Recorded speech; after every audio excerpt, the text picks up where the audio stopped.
everybody. What a nice looking casino behind me, but it actually holds one of the most horrific murder histories of any in the annals of crime in the state of Nevada. What Detective Ramos, who was assigned to the case in 1997, called, in his mind, recalling 20 years later, one of the most horrific crimes in the history of not Las Vegas, but Nevada. And the one that bugged him many years later, which is the haunting memories of the horrific way that Sherrice Iverson, a very young girl dressed in a pretty sailor suit, was in here with her parents while her parents gambled above on the casino floor. She was down in the arcade gaming area enjoying herself, and unfortunately she met up with a really bad guy who did her in. Let's look around let's walk around a little bit on the outside here. Let's recall the horrific incident on that terrible Labor Day weekend in 1997. A relatively young guy, still, in his teens, was also hanging in this casino with a friend of his. His name was John Strohmeyer, and it's a name that just lives. It's infamous in Nevada history, because while he was too young to gamble on the floor, he was not too young to commit mayhem down below in the arcade area, and he actually started to try to lure young Sherrice Iverson into a restroom by playing a game of hide and seek with her. That's pretty weird. You have to question the mentality of somebody that's in their late teens wanting to play hide and seek with a 7-year-old girl. But we didn't know the mind of the person at the time, and what wasn't disclosed until later was John Strohmeyer was adopted, but the Los Angeles County Adoption Agency, at that time, you did not have to release any information about the biological mother or father. And later we found out that the mother had been institutionalized and hospitalized some 50 times for severe mental problems. But this was never disclosed to the adopting family of John Strohmeyer, and it ended up being a very serious court case, and there were some changes made so that adopting parents would know more about the medical history of the biological mother, possibly even the father, before they would adopt a child. Now, they're not saying they stood by John Strohmeyer, his adopting parents, during this whole thing, but they said they probably would not have adopted him if he knew the horrible act that he was capable of committing. We're having lured young Sherrice Iverson into the restrooms down below in the arcade area.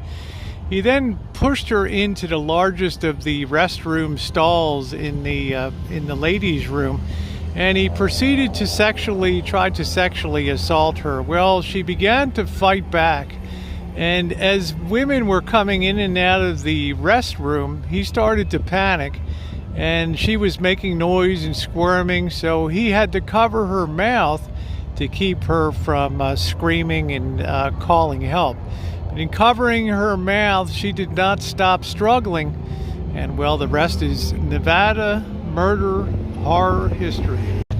As she continued to struggle in that restroom, the situation got worse and worse for John Strohmeyer, and he really began to panic. He had a tiger by the tail. If this girl got out and told what had happened in that bathroom, well, they would track him down, and you know what would have happened to him at that particular time. But in his desperation, he put his hand under her jaw and took his other hand and snapped her neck back on her and effectively tried to break her neck.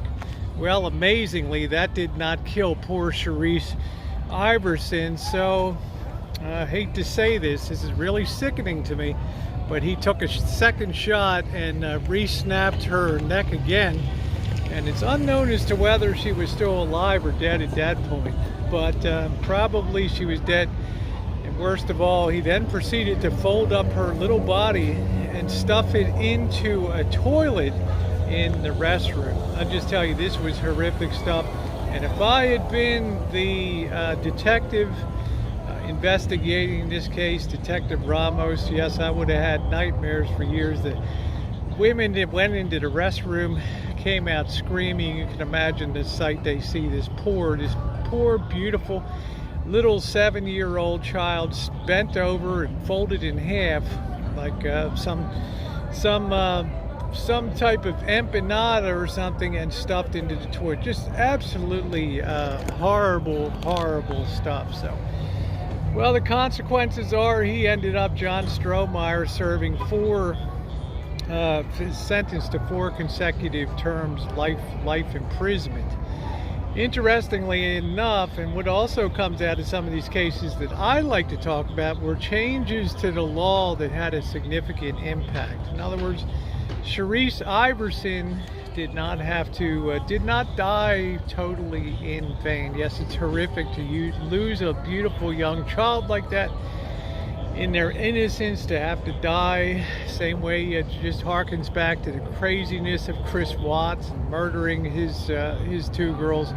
But there was an accomplice of his, not really accomplice in the sense that he was convicted, but he was hanging out with John Strohmeyer.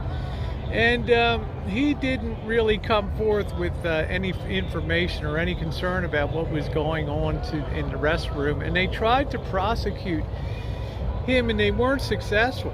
But the Nevada legislature did pass what was called the Iverson Act, which was effectively a law that stated if you see something that's the commission of a crime and you fail to report it, then you actually yourself are liable to be convicted of a felony for not reporting a crime that could be, well, life-threatening. It's incumbent on you, if you see something, say something. Thanks so much for watching, everybody, and have a wonderful day. Thumbs up are appreciated.